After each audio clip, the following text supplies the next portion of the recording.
Il y a beaucoup de parents d'élèves et beaucoup d'élèves qui sont convaincus que les professeurs ne sont pas compétents. Et du coup, un jour, pour les impressionner, je leur ai dit qu'à la prochaine évaluation, s'ils étaient en dessous de 4 sur 10, du coup, j'appellerai le soir même les parents pour les prévenir. Demain, je serai impuissant, donc ma solitude, elle est insupportable. J'ai besoin des parents, il faut que les parents m'aident. Et c'est le cœur de cette méthode de réconciliation. Quand on les appelle en début d'année, on leur dit que nous ne sommes pas des héros et que du coup, on a besoin de leur aide.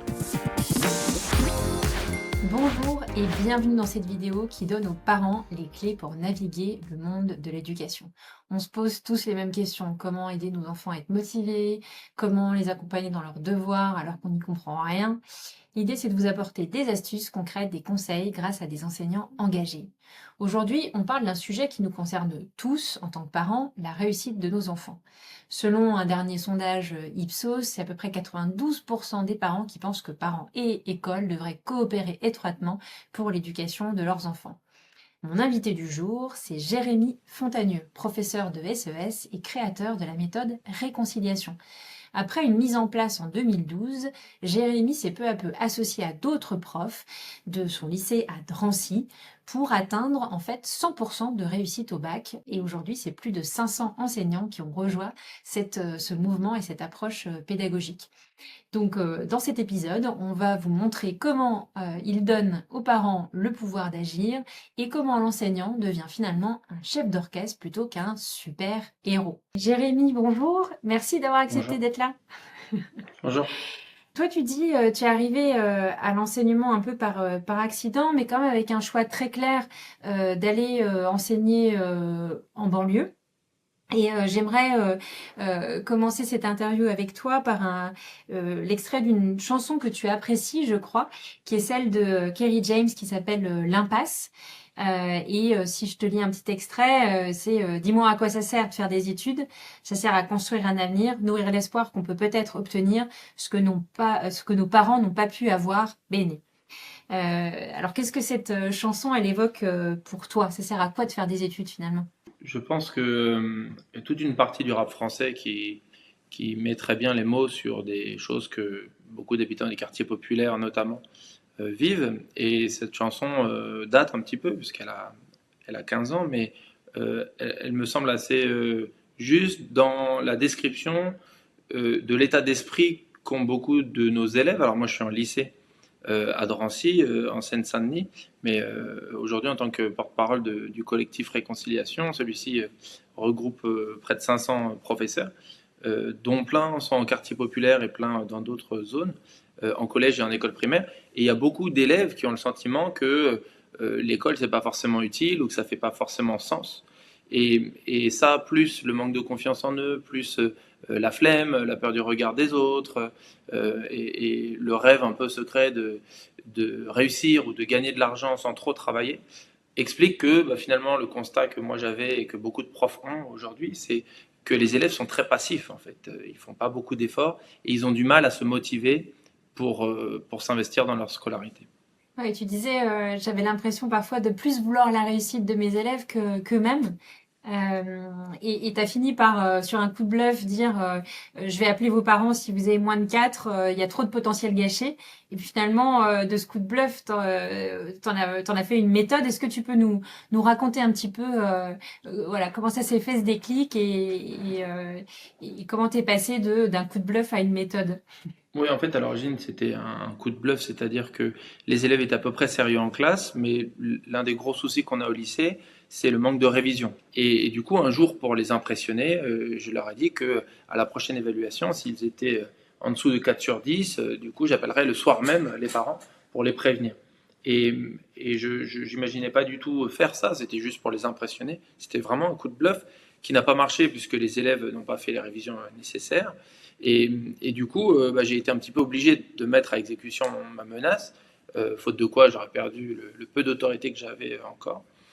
Et du coup, j'ai appelé un peu la main tremblante les parents, et la chance que j'ai eue, c'est que les parents que j'ai eu au téléphone, les papas et puis surtout les mamans, m'ont, au lieu de me juger ou de me critiquer comme j'avais peur, puisque j'avais 23 ans à l'époque, j'étais tout jeune, et puis nous les profs, on s'imagine souvent des choses compliquées au sujet des parents d'élèves.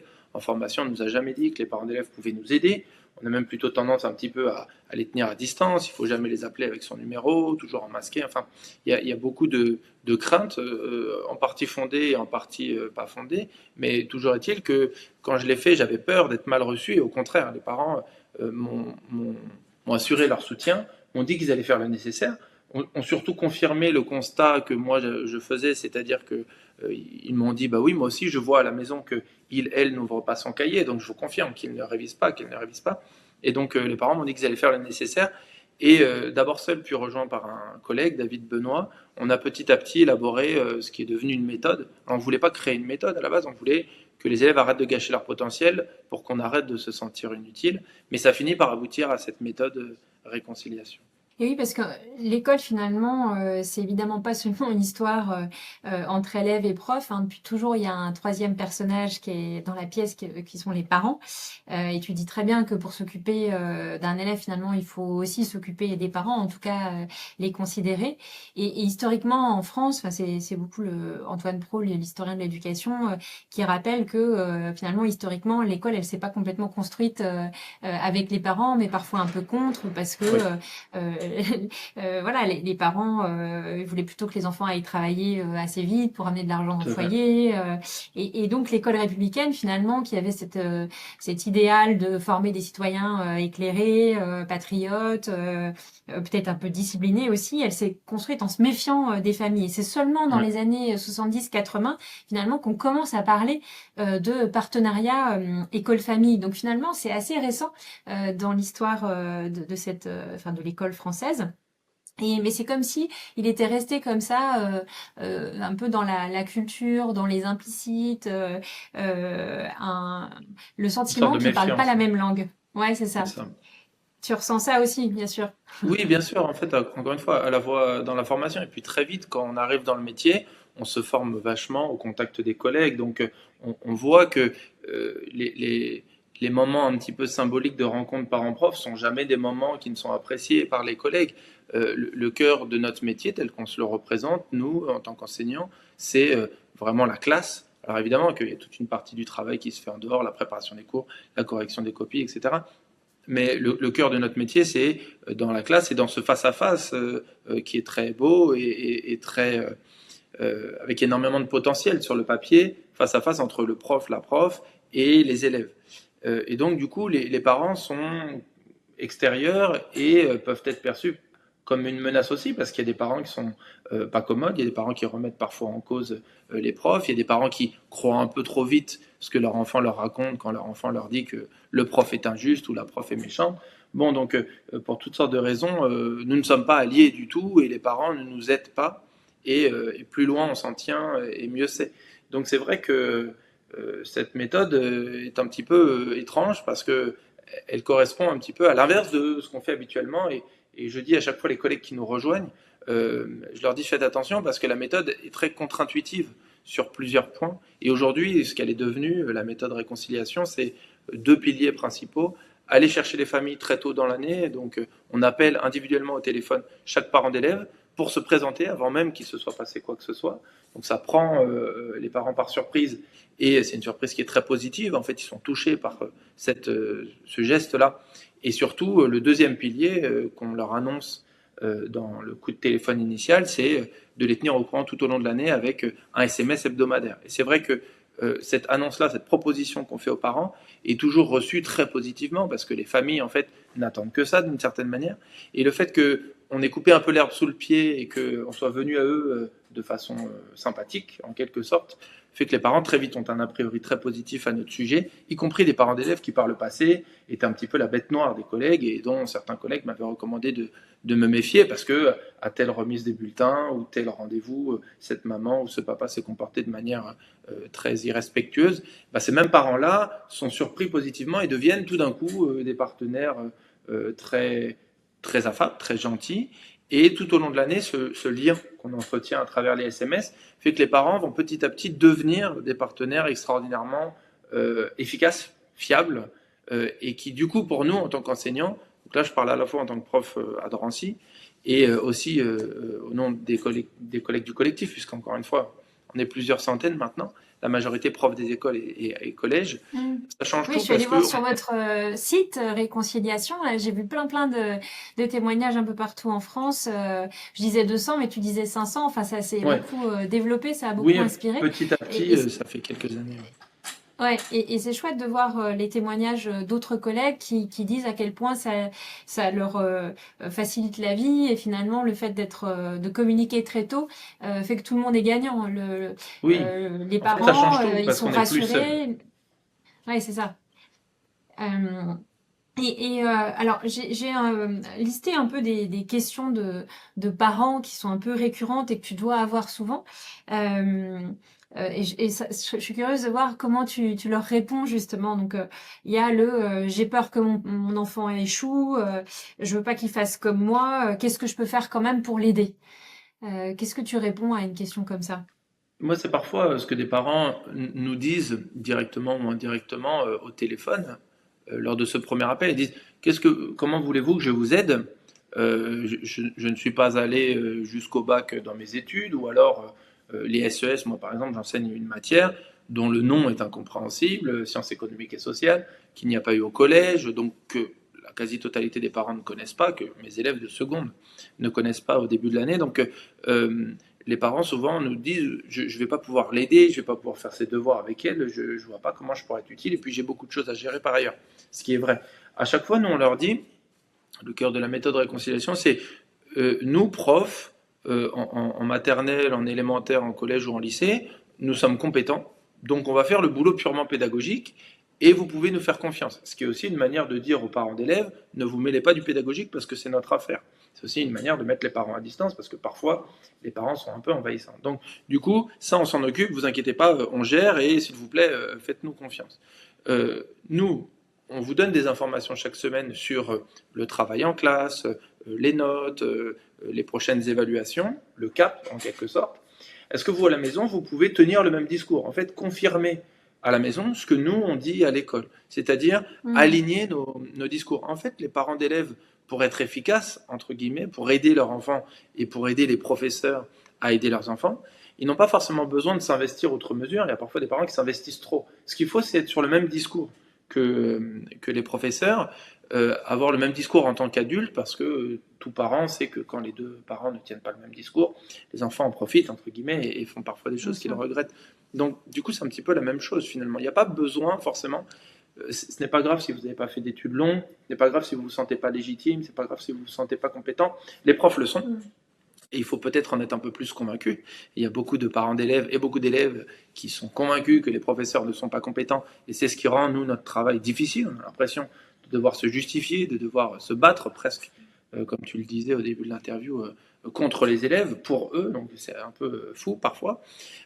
Si les parents d'élèves croient en les professeurs et les soutiennent en ayant le même discours, en ne prenant pas le parti de l'enfant quand il y a un souci, par exemple, ou en disant à l'enfant, peut-être qu'il y a eu cette réaction-là du prof ou de la maîtresse, elle doit avoir ses raisons parce elle est compétent, donc prends sur toi, fais ta punition s'il y en a une, ne te braque pas s'il y a eu un sentiment d'injustice, remets-toi en cause s'il y a eu une déception au moment d'une évaluation, et tu vas y arriver. Mais c'est toujours plus simple de dire que c'est la faute de l'autre.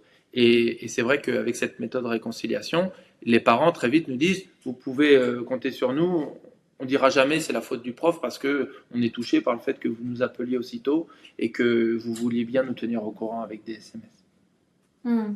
Et c'est vrai que ce que montre la littérature scientifique et qui corrobore ce que tu dis, c'est que c'est pas parce qu'on n'a pas fait d'études qu'on peut pas être un parent soutenant pour la scolarité de son enfant. Et en fait, c'est Absolument. ça qui est le plus important et le plus précieux. C'est de dire, vas-y, va à l'école, étudie, fais ce qu'il y a à faire. Et c'est ça qui va aider finalement Oui, le jeune parler de enfant l'école, tout à à fait. être en réussite, quoi. Mmh. Ouais. Oui, oui, et donner l'impression à l'enfant que ce qu'il fait est important et que ce que font les profs sont importants. Tu parles beaucoup du prof héros et tu viens et de publier un livre sur ce sujet. Alors, j'ai quelques images qui sont justement des profs héros. Donc, il y a les choristes, être et avoir. Mm.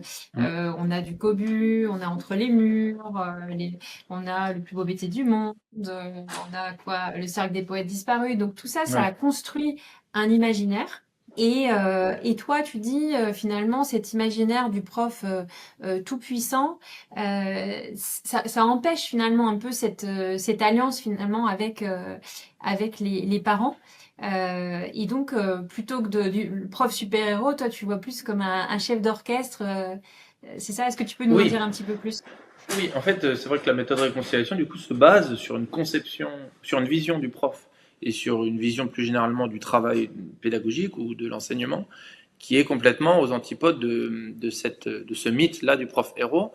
Parce que tous les exemples que tu as évoqués, qui sont des figures très sympathiques, je veux dire Keating, dans Le Cercle des poètes disparus, qui n'a pas rêvé d'avoir un professeur comme Robin Williams en particulier, qui le jouait dans le film, ou bien l'instituteur, Monsieur Germain, le maître d'Albert Camus quand il était petit, auquel il a rendu hommage quand il a gagné le prix Nobel de littérature.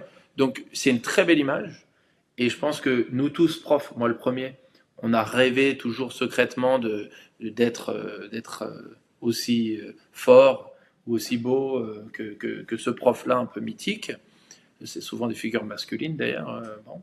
Euh, et je pense que les élèves et les parents aussi rêvent d'avoir un prof magique. Et souvent, dès la rentrée, les élèves, les parents espèrent secrètement que la maîtresse va être magique et va faire tout le boulot, que le prof ou la prof va être un génie ou une génie et du coup va embarquer tout le monde un peu de façon magique, comme un super-héros.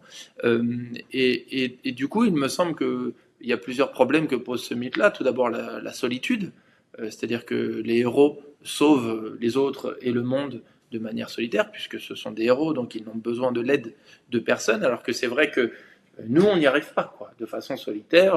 Moi, j'y arrive pas. Si demain j'arrête de m'appuyer sur les familles, si les familles ne m'aident plus, les élèves ne réviseront plus et gâcheront leur potentiel. C'est aussi bête que ça. Les élèves me rouleront dans la farine et ce sont des champions du monde d'invention d'excuses pour ne pas faire les efforts. Donc, du coup, demain, je serai impuissant.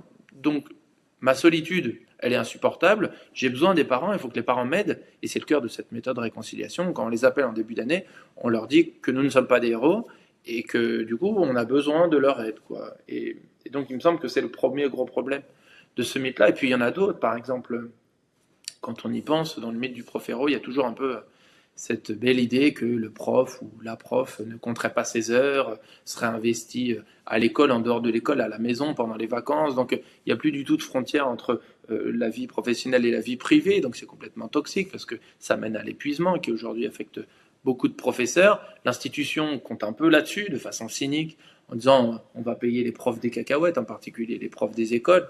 Les rémunérations sont complètement scandaleuses aujourd'hui. Il y a un peu aussi ce côté, oui, mais ils font ça par vocation, ils font ça par passion, qui fait référence à Mmh. ce mythe-là. Donc cette idée de dévouement, elle est aussi toxique. Et puis, il me semble aussi que l'idée selon laquelle l'amour des élèves va leur permettre d'y arriver, ou bien le fait qu'il faudra avoir une personnalité extraordinaire, ces différents éléments que je critique qu'il y a dans le mythe du prof héros, parce qu'il y a beaucoup de choses qui ne vont pas à la fois théoriquement et dans la pratique surtout, même si le principal problème, me semble-t-il, c'est la solitude qu'on Mmh. vit tous et qu'on subit tous en tant qu'enseignants. Et demain s'écrit aujourd'hui. Tu as fait un film, un documentaire avec justement les jeunes et les enseignants qui s'appelle Le monde est à eux. Et on entend notamment un discours qui dit, voilà, croyez en votre potentiel, en vos rêves. Et est-ce que tu crois, enfin, ou plutôt comment ce que tu véhicules avec cette méthode et ce que vous véhiculez enseignants avec cette méthode prépare les jeunes au monde de demain? Euh, Tu leur dis notamment restez exceptionnels, ne laissez pas le monde vous rendre normaux. Enfin, voilà, comment on donne cette foi en l'avenir à toute cette jeunesse? En fait, je pense que le film, on l'a tourné en 2019-2020, et il est sorti l'année Mm. dernière au cinéma, et je fais une erreur dans ce discours-là, dont je ne me rends pas compte quand je le fais. Alors c'est vrai que c'est un beau discours, mais pour moi, il y a une erreur dans ce discours, c'est que quand je dis aux élèves, vous voyez, on a fait cette méthode parce qu'on voulait que vous vous rendiez compte que vous valez 10 fois plus que vous valez, et donc là, tel que vous êtes magnifique, grâce à tous vos efforts, tout votre travail, il faut que vous restiez à ce niveau-là, et donc ne laissez pas le monde vous rendre normaux, comme tu l'as dit. L'erreur que je fais, c'est que je dis vous, alors que ça s'applique autant à moi, à David, mon collègue, aux autres professeurs de l'équipe pédagogique et aux parents. En fait, là où cette méthode prépare les élèves à l'avenir, en fait, elle nous prépare tout autant, nous, à l'avenir, à la fois les parents d'élèves et les profs. C'est-à-dire, il me semble que l'un des gros dangers ou ce qui nous menace, c'est le fatalisme.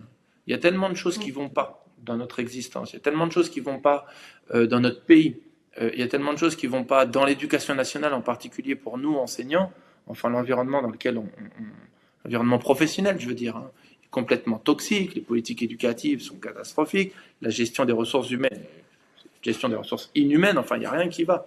Et donc du coup il y a beaucoup de choses qui ont tendance à nous empoisonner un peu, qui sont de la charge mentale et qui peuvent nous pousser à baisser les bras. Et finalement, nous ne sommes pas très différents des élèves en ce sens. Les élèves qui disent je ne vais pas y arriver, c'est trop difficile pour moi. L'année dernière, j'avais des mauvaises notes, donc pourquoi est-ce que ça ne serait plus le cas? Les parents qui pensent ça aussi en début d'année, hein, parfois, qui me disent ah mais vous savez, mon enfant n'est pas fait pour l'école, il a eu des mauvaises notes au collège. Là, je ne sais pas comment il est entré en seconde. À mon avis, ça va être compliqué. Je dis, ok, le passé est ce qu'il est. Venez, on essaye de faire des trucs ensemble. Parce qu'après tout, en tant que maman, en tant que papa, vous avez de l'autorité. Moi, je suis à peu près compétent. Et je suis sûr qu'au fond de lui, il a un potentiel quand même, votre gosse. Et si vous n'y croyez pas, essayons tout de même. Et en fait, il se passe des choses formidables parce qu'on fait cette alliance-là. Donc, finalement, je pense que l'une des clés pour essayer de ne pas subir son existence, mais c'est difficile de ne pas subir son existence. Après tout, on est tous le produit de notre environnement, moi le premier. Je pense que néanmoins, la liberté est une belle idée et que de ce point de vue-là, la méthode réconciliation fait croire aux élèves que la liberté existe et elle nous fait croire, à nous enseignants, et on le vit. Donc, moi j'y crois sincèrement que malgré tout ce qui ne va pas, on est capable quand même de se sentir utile, on est capable quand même de prendre plaisir dans un métier qu'à la base on avait choisi. C'est quand même ça le drame des enseignants en France, c'est qu'il y a tellement de souffrance, alors que c'est pourtant pour 90% des collègues un métier qu'ils ont choisi avec passion et tout et tout. Cette méthode nous permet d'être moins triste ou même d'être épanoui, alors que pourtant il y a tellement de choses qui ne vont pas, en se focalisant sur ce qui dépend de nous et en travaillant de façon collective. Et ça aussi, les élèves futurs étudiants, en effet, c'est une leçon qui leur sert, et les parents aussi. Il y a beaucoup de parents qui nous disent en fait, je me rends compte que je sous-estimais mon enfant et que je sous-estimais l'impact positif que je pouvais avoir en impliquant dans sa scolarité. Donc l'idée, c'est de moins subir en quelque sorte. Je trouve que ce message-là, il est fondamental aujourd'hui, effectivement, de se dire il n'y a pas de fatalité, on peut se retrousser les manches, vous, parents, nous, enseignants, les élèves, et ensemble, on peut faire mentir les déterminismes, parce qu'il n'y a pas de déterminisme. En tout cas, c'est sûr qu'on part plus ou moins avec des chances de départ, mais voilà, en bossant, on peut inverser la tendance. Et c'est ça qui porte un vrai message d'espoir, de mobilité sociale dans un pays où on a l'impression que tout est figé.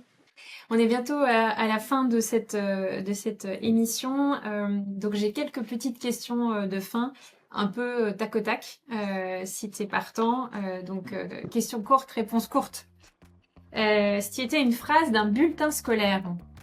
Une mise au travail très encourageante, faut continuer comme ça, vous êtes sur la bonne voie. Si tu étais un conseil de début d'année à faire à tous les parents. Faites confiance aux enseignants qui sont compétents. Un mantra en cas de coup de mou, de baisse de motivation à donner à tous les lycéens. On n'obtient pas ce qu'on veut du premier coup, il faut persévérer, mais pas que pour les lycéens, pour moi aussi, pour nous tous. Et si tu étais une matière qui n'existe pas encore. On est en train de l'inventer, la matière, c'est comment arriver à s'approprier la réconciliation, et c'est cette matière que j'essaye d'enseigner aux collègues qui nous rejoignent, tout en les laissant libres et autonomes, parce que ce sont des enseignants qui font ce qu'ils font. Merci Jérémy, et merci à vous qui êtes derrière votre écran, que vous soyez parents, lycéens, profs. Vous avez pu voir dans cet épisode que c'est bien dans l'alliance entre parents et profs qu'on peut faire réussir tous les élèves, qu'il n'y a pas de fatalité. Donc voilà, n'hésitez pas à vous abonner pour voir d'autres épisodes et à nous dire en commentaire qui vous aimeriez qu'on puisse interviewer demain. Merci encore et à très vite sur cette chaîne. Nous, profs, en maternelle, en élémentaire, en collège ou en lycée, nous sommes compétents. Donc on va faire le boulot purement pédagogique et vous pouvez nous faire confiance. En formation, on ne nous a jamais dit que les parents d'élèves pouvaient nous aider. Malgré tout ce qui ne va pas, on est capable quand même de se sentir utile.